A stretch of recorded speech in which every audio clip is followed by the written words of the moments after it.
अस्सलाम वालेकुम नाजरीन। पिछली किस्त के एंड पर आपने देखा कि अर्तुल किले के कैदखाने में मौजूद था और किले के सिपाहियों को मार रहा था, जबकि दुंदार ने हथकड़ी की चाबी हासिल कर ली थी। इस किस्त के आगाज में अर्तुल बाकी कुछ सिपाहियों का भी खात्मा कर देता है और अंदर दुंदार के पास पहुंच जाता है। दुंदार आजाद हो चुका था। दुंदार कहता है, भाई आप यहाँ क्यों आए हैं? मुझे मर जाना चाहिए था। अर्तुल कहता है, तुम जानते हो कि हम अपने किसी आदमी को पीछे नहीं छोड़ते। दुंदार कहता है, मेरी वजह से इतने सिपाही शहीद हो गए हैं, मैं जिंदा रहने का हकदार नहीं हूँ। अर्तुल कहता है, ये इन बातों का वक्त नहीं है दुंदार, हम कबीले जाकर इस मामले को देख लेंगे। फिर वो दुंदार को उठाकर बाहर की तरफ चल पड़ते हैं।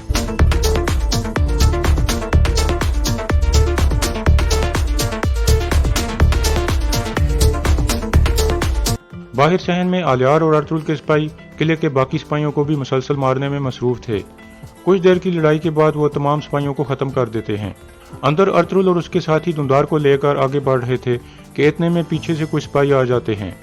अर्तुल कहता है, दुमरुल तुम दुंदार को यहाँ से ले जाओ, हम इनको देख लेते हैं।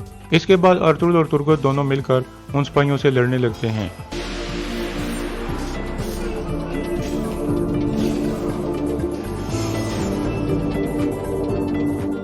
कुछ देर में वो सबको मार डालते हैं और फिर आगे बढ़ जाते हैं। थोड़ी देर बाद उराल भी कुछ सिपाहियों के साथ कैदखाने में पहुंच जाता है, लेकिन दुंदार को गायब देखकर शदीद गुस्से में आ जाता है। एक सिपाही उसे बताता है कि वो लोग दुंदार को ले गए हैं। यह सुनकर वो सब बाहर की तरफ भागने लगते हैं। दूसरी तरफ अर्तुल के तमाम साथी बाहर सहन में पहुंच चुके थे। अर्तुल कहता है, चलो उस निकासी वाले नाले की तरफ चलो। फिर वो सब गवर्नर हाउस से बाहर की तरफ चल पड़ते हैं। थोड़ी देर बाद उराल भी बाहर सहन में पहुंच जाता है, लेकिन वो सब जा चुके थे। फिर उराल कहता है, मैं जानता हूँ वो कहाँ गए होंगे, मेरे पीछे आओ। इसके बाद वो सब भी बाहर की तरफ भागते हैं। अर्तुल और उसके साथी उस नाले तक पहुंच चुके थे जो किले के बाहर निकलता था।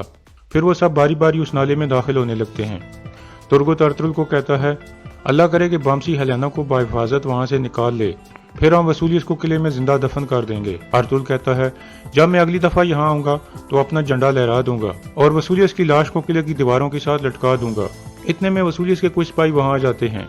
थोड़ी देर की लड़ाई के बाद सब का खात्मा हो जाता है और फिर अर्तुल और उसके साथी भी नाले में दाखिल हो जाते हैं। रास्ते में आलियार कहता है, एक दफा मैं अपने कबीले पहुंच जाऊं, मैं अजार और उसकी बेटी का सर उतार दूंगा। अर्तुल कहता है, मैं उनको अपने कबीले में सजा देना चाहता हूं आलियार साहब, ताकि वो दूसरों के लिए इबरत का निशान बन जाएं। आप उन दोनों को और तेओ को लेकर हमारे कबीले में आ जाना। आलियार कहता है, सही कहा आपने, चलें फिर इस काम को खत्म करते हैं। फिर वो दोनों आगे बढ़ जाते हैं, जबकि तुर्गत नाले को अंदर की तरफ से बंद करने लगता है और आगे बड़े बड़े पत्थर रख देता है। दूसरी तरफ हेलेना भागने लगती है, जबकि वसूलियस के सिपाही उसका पीछा कर रहे थे। थोड़ी देर में वो हेलेना के पास पहुंच जाते हैं और उसे चारों तरफ से घेर लेते हैं। एक सिपाही कहता है, आप हमसे क्यों भाग रही हैं? इतने में बमसी वहां पहुंच जाता है। हेलेना उसे देखकर बहुत खुश हो जाती है।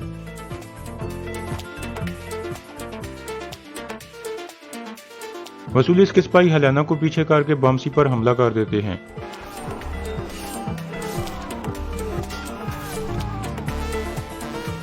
इस तरह बमसी उन सब को खत्म कर देता है। फिर हेलेना भागकर बमसी के गले लग जाती है और कहती है, मैं जानती थी तुम जरूर आओगे बमसी। इसी दौरान एक सिपाही छुप कर यह सब कुछ देख रहा था। बमसी शर्माते हुए हेलेना को कहता है, ये क्या कर रही हैं आप, रुक जाएं। फिर बमसी कहता है, मैं आपको कैसे इन वैश्यों के हाथों में रहने दे सकता था। हेलेना कहती है, मैं तुम्हारा शुक्रिया अदा नहीं कर सकती बमसी, तुमने एक दफा फिर मेरी जान बचा ली है। इतने में बमसी के बाकी सिपाही भी आ जाते हैं। बमसी उन्हें कहता है, चलो भाइयों वापस अपने कबीले चलते हैं। फिर वो सब हेलेना को लेकर चल पड़ते हैं। दूसरी तरफ कारा जैसर में उराल काफी सारे सिपाहियों को लेकर अर्तुल को ढूंढ रहा था। फिर वो उस निकासी वाले नाले के करीब पहुंच जाता है और कहता है, लानत हो, वो भाग गए हैं। फिर वो सिपाहियों को कहता है, फौरन उनके पीछे जाओ। एक सिपाही नाले के अंदर घुस जाता है। कुछ देर बाद वो वापस आकर उराल को बताता है कि उन्होंने पत्थर रखकर सुराख बंद कर दिया है, हम यहाँ से उनका ताकुब नहीं कर सकते। यह सुनकर उराल सख्त गुस्से में आ जाता है और कहता है, अर्तुल मैं तुम्हारी नस्ल मिटा दूंगा, तुम्हारी वालदा, तुम्हारी बीवी और तुम्हारे बच्चे के सामने मैं तुम्हारी जान लूंगा, मैं तुम सबको मार दूंगा अर्तुल।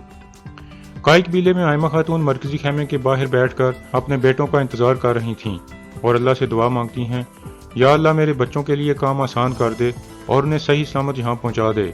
दूसरी तरफ कारा जैसर में वसूलियत वापस गवर्नर हाउस में पहुंच जाता है और वहां हर तरफ लाशें देखकर हैरान परेशान हो जाता है। फिर वो शदीद गुस्से में कमांडर को आवाजें देने लगता है। कुछ देर में कमांडर निकलकर बाहर आ जाता है। वसूलियत उससे पूछता है कैसे हुआ ये सब और वो अंदर कैसे दाखिल हुए। कमांडर कहता है वो हमारे सिपाहियों का लिबास पहनकर आए थे जनाब। हमारे आदमी समझे कि वो निकाया से आने वाले सिपाही हैं। उन्होंने फौजी एजाज के साथ उनका इस्तकबाल किया।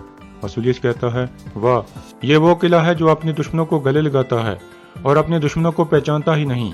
फिर वसूलियत उससे पूछता है बड़ा कमांडर कहाँ है। कमांडर इशारा करके कहता है वो मर गए हैं जनाब। वसूलियत से एक नज़र उस मुर्दा कमांडर को देखता है और फिर दूसरे कमांडर का भी गला काट देता है। फिर उराल कहता है हमने उनका पीछा किया था लेकिन वो निकासी वाले नाले के जरिए भागने में कामयाब हो गए हैं। फिर वसूलियत रोने और चीखने लगता है।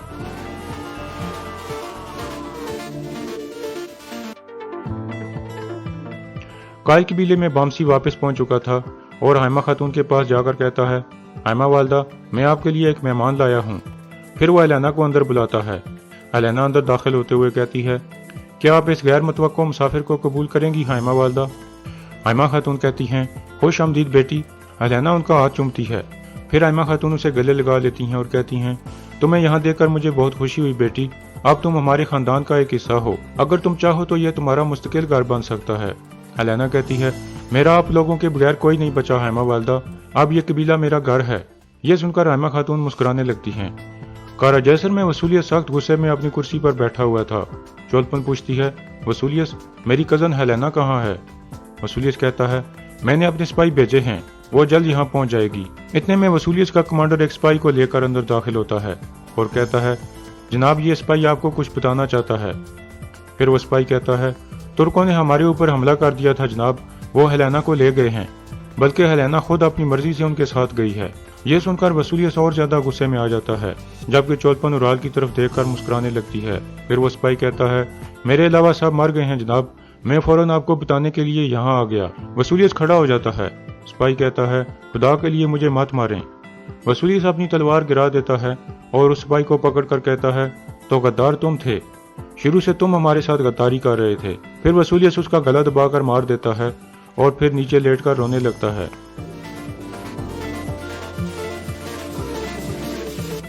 दूसरी तरफ काय कबीले में कबीले के ढोल बजने लगते हैं।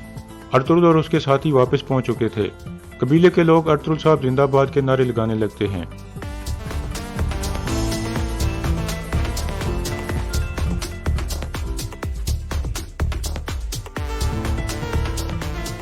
थोड़ी देर में हाइमा खातून वगैरह भी बाहर निकल आती हैं और उन सब को देखकर खुश हो जाती हैं। धुंधार घोड़े से उतरकर अपनी वालदा के पास आ जाता है और वो दोनों गले मिलते हैं। फिर हाइमा खातून अर्तुरुल को कहती हैं तुमने धुंधार को सही सलामत लाकर मुझे बहुत खुश कर दिया है बेटा। अल्लाह का शुक्र है कि मुझे तुम जैसा बेटा मिला है। इतने में बानो जिजिक भी अंदर से आ जाती है। धुंधार उसके सामने जाकर कहता है मुझे माफ कर दें बाजी, मुझे माफ कर दें। बानो जिजिक कहती है जब दुआन बर्फ की तरह ठंडा होकर जमीन में दफन हो चुका है तो अब मैं कैसे माफ कर दूं। अब आप मुझे बताओ धुंधार साहब, क्या वो अपने बच्चे को कभी देख पाएगा? क्या वो दोबारा मेरे खेमे में आ सकेगा? ये कहकर बानो वापस खेमे की तरफ चली जाती है और धुंधार की आंखों में आंसू आ जाते हैं। हाइमा खातून उसे दिलासा देती हैं। फिर अर्तुरुल साहब से मुखातिब होकर कहता है कबीले के भाइयों और बहनों, आप लोगों का शुक्रिया कि आपने अपने बेटों और अपने खावनों को जंग पर भेजा। हम कबीले के लिए फतह लाए हैं, लेकिन अभी भी हम गम में हैं। हम तब तक नहीं रुकेंगे जब तक कारा जैसर किले पर अपना झंडा नहीं गाड़ देते। अल्लाह हमारा ये पाक मकसद पूरा करे या हमें शहादत नसीब करे। सब लोग अल्लाह अकबर के नारे लगाने लगते हैं। दूसरी तरफ जावेदार कबीले में अलियार और कुतलूजा अजार के पास पहुंचते हैं। अलियार कहता है तुम्हारे लिए एक अच्छी खबर है अजार, हमने धुंधार साहब को बचा लिया है। अब सिर्फ तुम और तुम्हारी गद्दारी बची है। अजार कहता है मैंने किसी के साथ गद्दारी नहीं की।